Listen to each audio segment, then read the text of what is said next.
बिस्मिल्लाहिर्रहमानिर्रहीम। Welcome to my channel.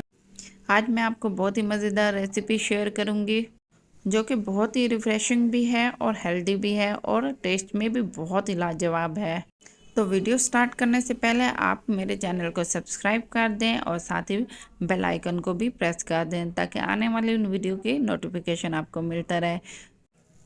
1 cup पानी लेंगे और उसमें 1 कप चीनी डाल देंगे और अच्छे से इसको पकने देंगे। 1 से 2 दफ़ा इसमें हम चम्मच हिलाएंगे और इसको मीडियम हाई फ्लेम पे मुसलसल पकाते रहना है।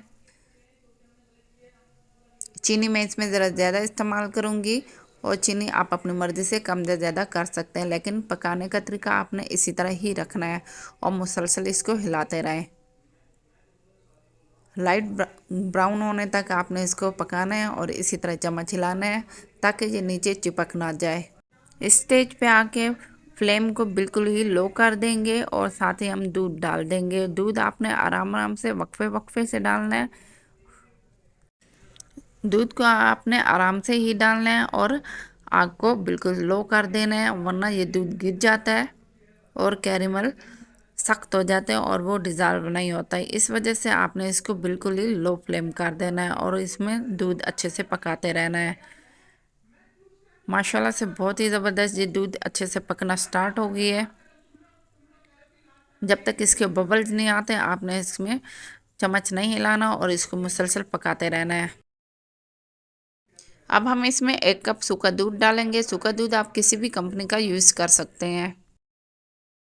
सूखा दूध डाल लेने के बाद हमें इसको 5 मिनट रेस्ट दे देंगे और अच्छे से इसको मिक्स कर लें। मिक्स कर लेने के बाद इसको 5 मिनट आपने ऐसे रख देना है और इसके बाद इसको 2 घंटे के लिए फ्रिज में रख देंगे ताकि इसका फ्लेवर अच्छे से आ जाए। दूध को फ्रिज में रख लेने के बाद इसी तरह हम ड्राई फ्रूट लेंगे और ड्राई फ्रूट को अच्छे से बारीक से कद्दूकश करेंगे।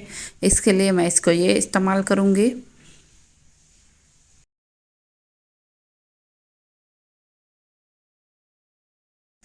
इसी तरह हमने सारे ड्राई फ्रूट को बहुत अच्छे से इसको कद्दूकश कर लिया है। ये बहुत ही फाइन हो जाता है और बहुत इजीली हो जाता है। आप भी इसी तरह इसको इस्तेमाल कीजिएगा। 2 घंटे के बाद दूध को हम ग्लास में डाल लेंगे और इसके साथ ही हम साइड पे हम खजूर भी रख देंगे।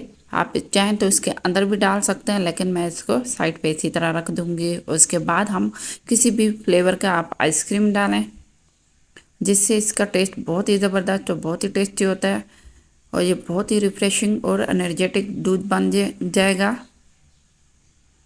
और इसके बाद हम ड्राई फ्रूट्स के ऊपर फैला देंगे।